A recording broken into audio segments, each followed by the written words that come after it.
आणि आता मोठ्या टॉपनेन बातम्या बघूयात। संभाजीराजेंसोबत दगाफटका झाला असता तर पाप कुणाच्या माथी आलं असतं। संभाजीराजेंसोबत चुकीचं वागलो असेल तर माफी मागतो। संभाजीराजेंच्या राज्यसभेच्या उमेदवारीवरून उद्धव ठाकरेंचं वक्तव्य। तुम्ही तेव्हा माझा संजय पाडलात, तसं तुम्ही त्यांना दगाफटका केला असतं तर पाप कोणाच्या माथी आलं असतं। आणि बरं धरून चला मी संभाजीराजेंबरोबर चुकीचा वागलो असेल तर मी जाहीर माफी मागतो। तुम्ही 272 आणि 300 म्हणा, 400 पार का म्हणता? संभाजीराजेंचा भाजपाला सवाल। तर 400 पार हे संविधान बदलण्यासाठी हवंय। कोल्हापुरातील सभेतून संभाजीराजेंची टीका।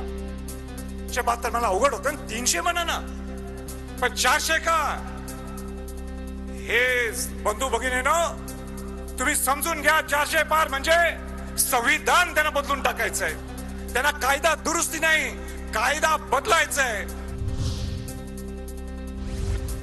सांगलीची जागा हे एकच उदाहरण जिथे चर्चा न होता निर्णय झाला। बाकी ठिकाणी अशी स्थिती नाही। महाविकास आघाडीतील सांगलीच्या जागेबाबत शरद पवारांचं वक्तव्य।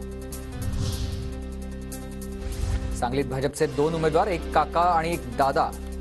उमेदवारांना 2 उमेदवारांना भाजपच्या रसद पुरवायची तर पुरवू द्या। संजय राऊतांचा विशाल पाटलांवर अप्रत्यक्षपणे टोला।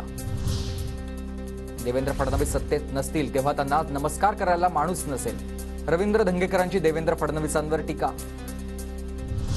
महाविकास आघाडीचे सांगलीचे उमेदवार चंद्रहार पाटलांच्या प्रचारासाठी आज महाविकास आघाडीची सभा। शरद पवार, उद्धव ठाकरेंसह महाविकास आघाडीचे महत्त्वाचे नेते उपस्थित राहणार। बारामती लोकसभा मतदारसंघात शरद पवारांच्या आज 3 सभा होणार। सुप्रिया सुळेंच्या प्रचारासाठी जाहीर सभेचं आयोजन। नीरा, करंजेल, पुलगाव आणि माळेगावात जाहीर सभा होणार। इंदापूरमध्ये सुनेत्रा पवारांच्या प्रचारासाठी अजित पवारांच्या आज 3 सभा।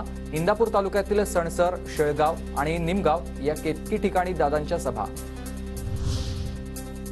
उपमुख्यमंत्री देवेंद्र फडणवीस आज कोल्हापूरच्या दौऱ्यावर। महायुतीचे उमेदवार संजय मंडलिक यांच्यासाठी चंदगडमध्ये जाहीर सभा होणार।